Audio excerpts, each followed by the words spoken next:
Hello everyone. तो चलिए बात कर लेते हैं हुडको की।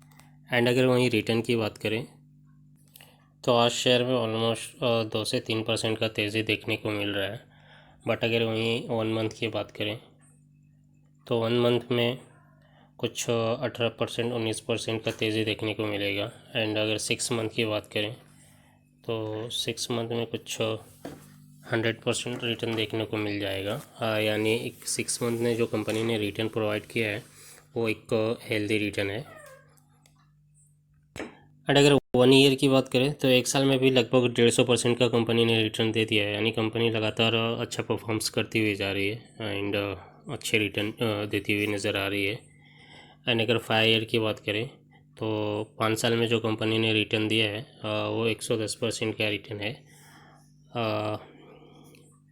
एंड ये भी रिटर्न 5 साल में भी अगर देखें तो ये भी एक अच्छा ही रिटर्न कंसीडर किया जा सकता है। 5 साल में भी 100% ये रिटर्न मायने रखता है। एंड वहीं मैक्सिमम रिटर्न की बात करें तो कंपनी का जो मैक्सिमम रिटर्न है वो 23.71% के हिसाब से है। बिकॉज कंपनी जो लिस्टिंग हुई थी बिकॉज कंपनी जो लिस्टिंग हुई थी 2017 में लिस्टिंग हुई थी। एंड लिस्टिंग के बाद कंपनी में थोड़ा बहुत एक बाउंस बैक दिखता हुआ नज़र आया था। बट हालांकि उसके बाद कंपनी ने लगातार गिरावट जारी रहा। एंड कंपनी कोविड के समय कुछ 20-22 रुपये के आसपास पहुंच गई थी, 23 रुपये के आसपास। एंड अगेन उसके बाद कंपनी ने कम बैक करते हुए यहाँ से लोगों को अच्छा खासा रिटर्न बना के दिया है। अगर मार्केट कैप की बात करें तो 18,101 करोड़ का कंपनी का मार्केट कैप है। वहीं करंट प्राइस 90 का चल रहा है। तो लो की बात करें तो 34 कंपनी ने लो बनाया था। एंड 52 वीक हाई की बात करें तो 90.9 रुपीज़ का कंपनी ने हाई बनाया था। एंड करंट प्राइस जो है यानी ऑलमोस्ट 52 हाई के आसपास ही ट्रेड कर रहा है। एंड अगर प्राइस टू अर्निंग रेशियो की बात करें तो आपको पी भी एक अंडर वैल्यू देखने को मिलेगा। 10.4% के हिसाब से कंपनी का प्राइस टू अर्निंग रेशियो। वहीं बुक वैल्यू की बात करें तो 77.1 रुपीज़ का बुक वैल्यू हो जाएगा। एंड अगर डिविडेंड यील्ड की बात करें तो कंपनी अच्छा खासा डिविडेंड भी प्रोवाइड कर देती है। 4.28% के हिसाब से कंपनी का डिविडेंड यील्ड है। वहीं रिटर्न ऑन कैपिटल एम्प्लॉयड की बात करें तो वो आपको डिसेंट देखने को मिल जाएगा। 8.81% के हिसाब से रिटर्न ऑन कैपिटल एम्प्लॉयड है। जबकि कंपनी का रिटर्न ऑन इक्विटी है वो 11.4% के हिसाब से है। एंड अगर फेस वैल्यू या डेब्ट टू इक्विटी की बात करें तो कंपनी का जो फेस वैल्यू है वो 10 का है। इन फ्यूचर कंपनी स्प्लिट दे सकती है। वहीं डेब्ट टू इक्विटी की बात करें तो 4.7 का है। यानी कंपनी के पास अच्छे खासे कर्जे हैं। एंड वहीं प्लेस परसेंटेज की बात करें तो प्लेस परसेंटेज जो कंपनी का है वो 0.0 है, यानी कोई भी शेयर गिरवी नहीं है। वहीं पेग रेशियो 0.94 का मिलेगा। एंड अगर रेवेन्यू की बात करें तो कंपनी का रेवेन्यू लगातार बढ़ता हुआ दिख रहा है। एंड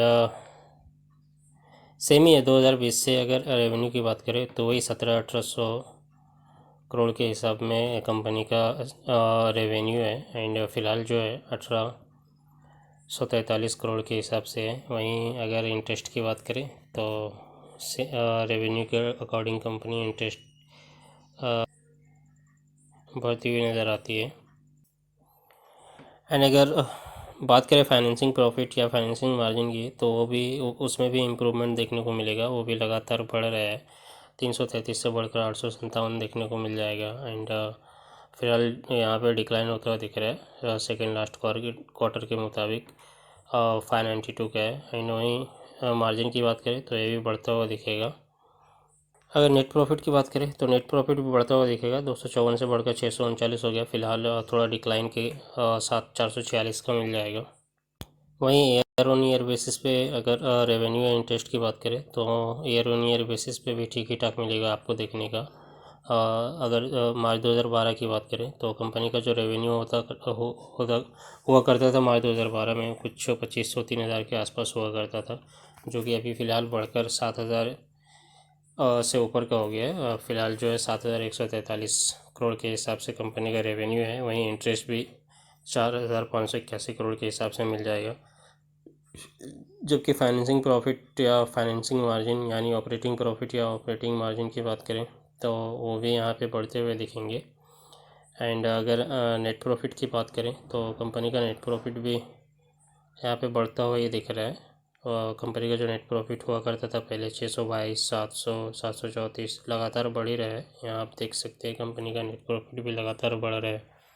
अगर बात करें शेयर कैपिटल की तो कंपनी के पास जो मौजूदा शेयर कैपिटल है वो 2002 करोड़ के हिसाब से है। वहीं रिज़र्व की बात करें तो कंपनी के पास रिज़र्व भी अच्छे खासे हैं एंड लगातार बढ़ रहे हैं। बट अगर बोरोइंग की बात करें तो कंपनी के पास रिज़र्व से कहीं ज़्यादा बोरोइंग भी है। बट देखते हैं बोरोइंग जो है कंपनी का है तो इसके अकॉर्डिंग में कुछ एसेट्स या कैश फ्लो है या नहीं है।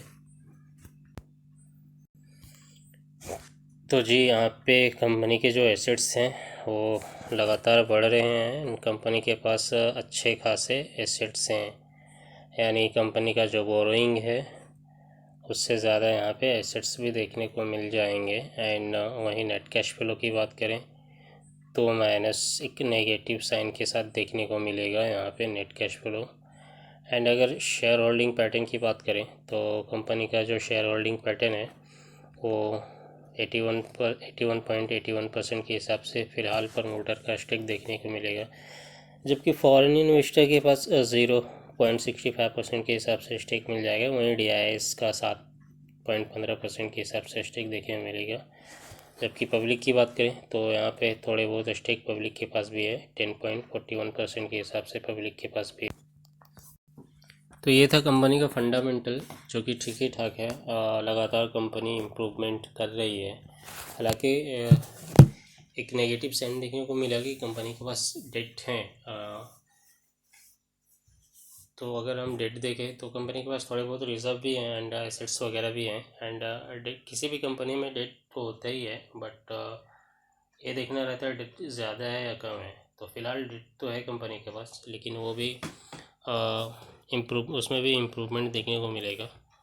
एंड अगर बात करें रिटर्न की तो कंपनी ने अच्छे खासे रिटर्न बना के दिए हैं यहाँ पे एंड अच्छे खासे परफॉर्मेंस के साथ आगे बढ़ती हुई नज़र आ रही है। तो नज़र बना के रखें कंपनी में। एंड अगर वीडियो अच्छा लगा हो तो चैनल को लाइक, शेयर एंड सब्सक्राइब करें।